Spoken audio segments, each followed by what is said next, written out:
Oseni's life was one sewn with threads of struggles, pain, and rejection. Each thread tightened around him as he refused to let go of the painful memories they brought. At 32, he carried the weight of his past like a yoke around his neck. His crooked movement, a constant reminder of the accident that had nearly claimed his legs when he was only 14 years old. The injury, a jagged fracture from a fall off a palm tree in his rural village, had healed, but imperfectly. His left leg dragged slightly, his right compensating with an awkward lurch, making him an object of pity or ridicule. Jobs slipped through his fingers, like sand. Corporate offices dismissed him with polite smiles. Manual labor mocked his frailty. Only through sheer grit and reluctant handouts from his married siblings, Agnes and Fola, had he scraped together enough to open a small shop selling fabrics and trinkets in the bustling market of Ibadan. Each day was a grind. Oseni rose before dawn,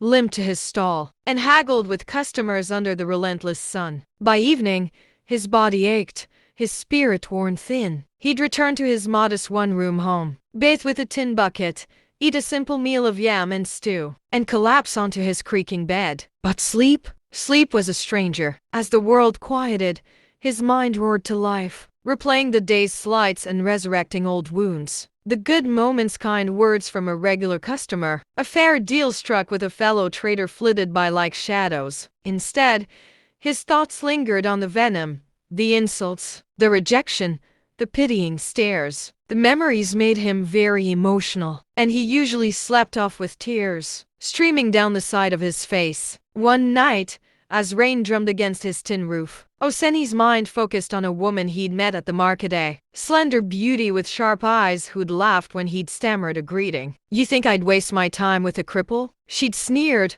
her voice cutting deeper than any blade. That memory dragged him back to a dozen other memories of rejection and ridicule. Girls who'd turned away, whispering about his funny walk. Men who'd mocked his solitude. Being 32 and having not a single romantic relationship with the opposite sex made him feel like a tree stripped bare in a storm. Tears welled up as he pictured himself alone forever, unwanted, unloved. The sobs shook his frame until exhaustion pulled him into sleep.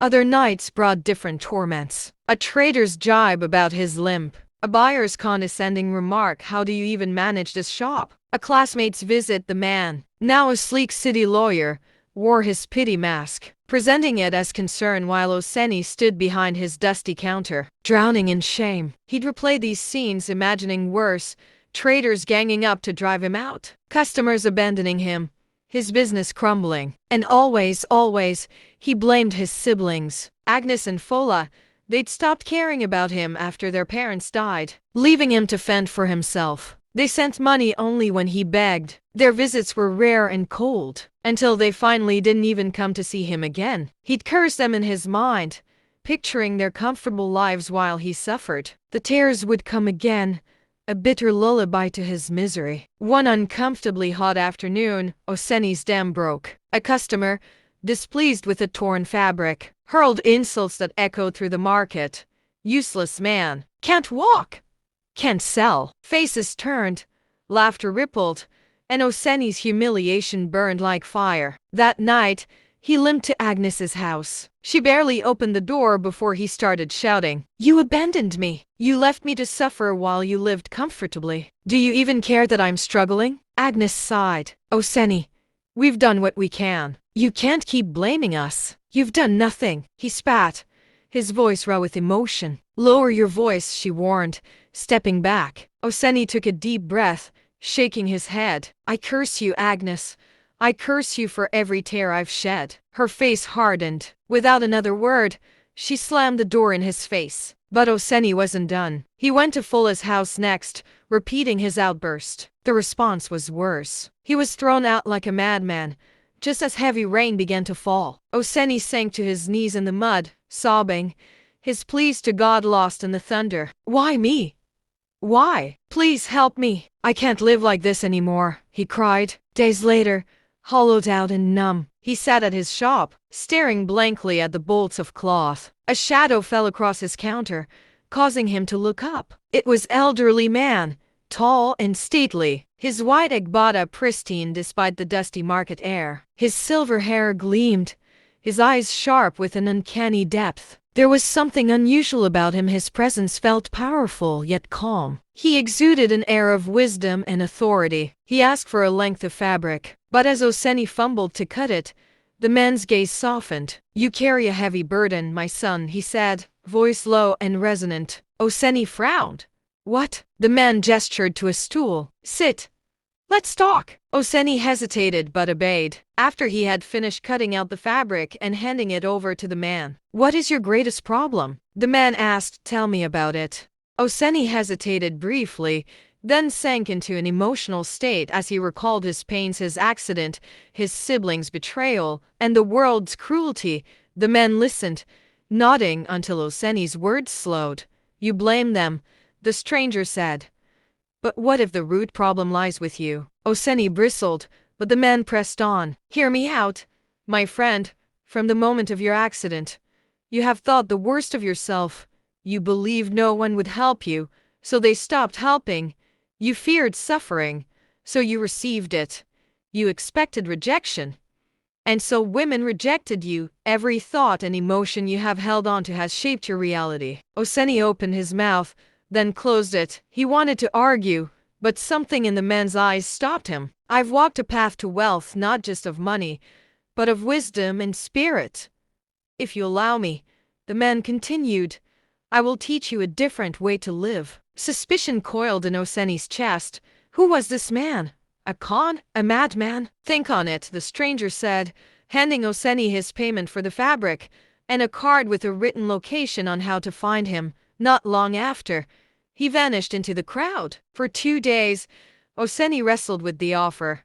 Misery gnawed at him, more insults, more loneliness, and on the third morning, desperation won. Following the location described in the card, he met the man at a spot in the rocky hills outside town, a place of eerie quiet where the wind whispered through stunted trees. The elderly man sat on a flat stone, serene as a king. "I'm Adebayo," he said simply, "and you, Oseni, are more than you know." Adebayo's lessons began softly, like raindrops on parched earth. He spoke of a divine presence within every soul, a flame of God burning in the heart, the Christ within. "The I Am. You are one with this power," he said, "a creator of your world." Oseni scoffed. Him? A god? He was a broken man, a laughingstock, but Adebayo persisted, pointing to villagers who lived this truth, quietly prosperous, unshaken by life's storms. "These ones know their divinity," he said. "But you've buried yours." Oseni scoffed. As long as he was concerned, the man was either nuts or living in denial of what life was all about. However, the real blow to Oseni's ego came on the third day when Adebayo turned Oseni's own words against him. "Your pain mirrors your mind," he said. "Since your accident, you've fed yourself despair, thoughts of worthlessness, feelings of abandonment. You believed no one would help, and so they didn't. Your siblings drifted away when you saw only their neglect. You've sculpted this life with your own hands. The first step to freedom is to acknowledge your mistakes." Oseni frowned. "But I didn't choose to suffer." "Actually, you did. You are not a victim," the man told him. "You are the creator of these events. Your thoughts, your emotions, they are not just fleeting things. They are seeds. Whatever you plant in your mind will grow in your reality. Every night, you replay your worst memories, therefore replanting them and reaping them in your daily experiences. You cry yourself to sleep. You imagine worst-case scenarios, and the universe, responding to your energy, gives you more of what you focus on. This vicious circle has been going on for many years." Oseni's jaw tightened. "Rubbish," he said, and laughed bitterly. But Adebayo's next words stopped him cold. "And the women? You've wept yourself to sleep, certain they'd never want you. So they don't." Fury surged. Oseni hissed. "You're a fool," he yelled and stormed off, his uneven steps kicking up dust. At home, he raged, smashing a stool, tearing a cloth until exhaustion forced him to sit. In the silence, Adebayo's words echoed. What if it was true? He'd spent years thinking himself small, unlovable, doomed. He'd felt every insult before it landed, every rejection before it struck. If this man was right, if his thoughts and feelings held such power, then he'd been poisoning his own life. And if he was divine, as Adebayo claimed, he had squandered that sacred energy on misery. For 3 days, he wrestled with this revelation. At his shop, he served customers mechanically, his mind turbulent. Had he lost his one chance at salvation? On the 4th morning, guilt drove him back to the hill. To his shock, Adebayo sat waiting, smiling. "I've been expecting you," he said. Oseni stammered. "After what I said, aren't you angry?" Adebayo chuckled. "If I'd let anger rule, you wouldn't be here. Sit.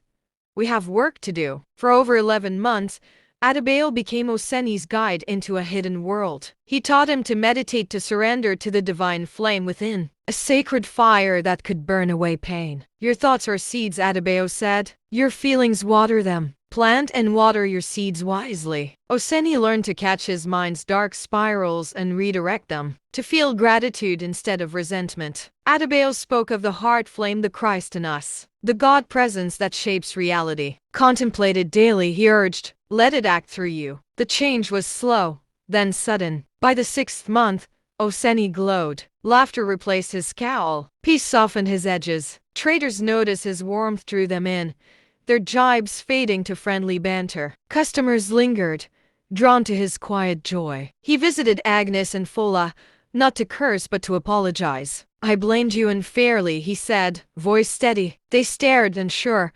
But as weeks passed without his old demands, curiosity brought them back. They found a brother transformed, happy, independent, and soon their family bonds were reignited.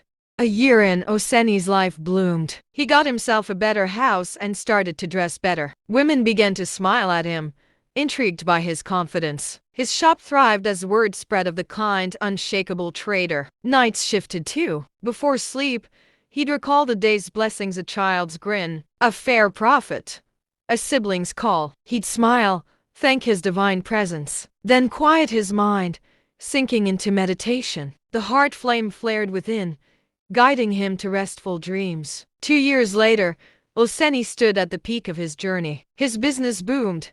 A second stall opened. He married Adeni, a wealthy widow who saw past his limp to the light in his soul. She loved him fiercely, her own fortune a mere backdrop to their bond. Adebayo remained his mentor, a quiet sage. One day, Oseni asked the elderly man, "Why did you help me?" Adebayo smiled. "Because once I was like you, and someone helped me." Oseni's eyes watered. "I want to help others too." And so, together, they did. They traveled to communities, teaching people the truth of their being, their oneness with God, their power to create, the sacred fire within that could transform any life. As Oseni spoke to crowds, he often thought back to the broken man he once was. He had been drowning in his own pain, but now he was living proof of the power of thought and feeling. And all it took was a shift in consciousness. "But if thoughts and feelings could actually create, why haven't you healed your legs?" one person asked one afternoon while he was teaching a small class. Oseni smiled. "Well, I chose to leave it, because it's the only way I can prove to you that my story is true. It reminds me of the progress I have made. One day, when I'm ready to not show proof to anyone again, I will most definitely heal my legs." The moral of the story is simple. Stop replaying painful experiences in your mind. Your thoughts and feelings shape your reality. Shift your focus, embrace your divine power, and watch your life transform. Oseni's nights no longer echoed with pain. He'd stopped reliving the past, stopped crafting misery with his mind. Instead, he lived as the God he'd discovered himself to be, one with the I Am, wielding thoughts and feelings as tools of creation. And in that surrender, he found not just peace, but power.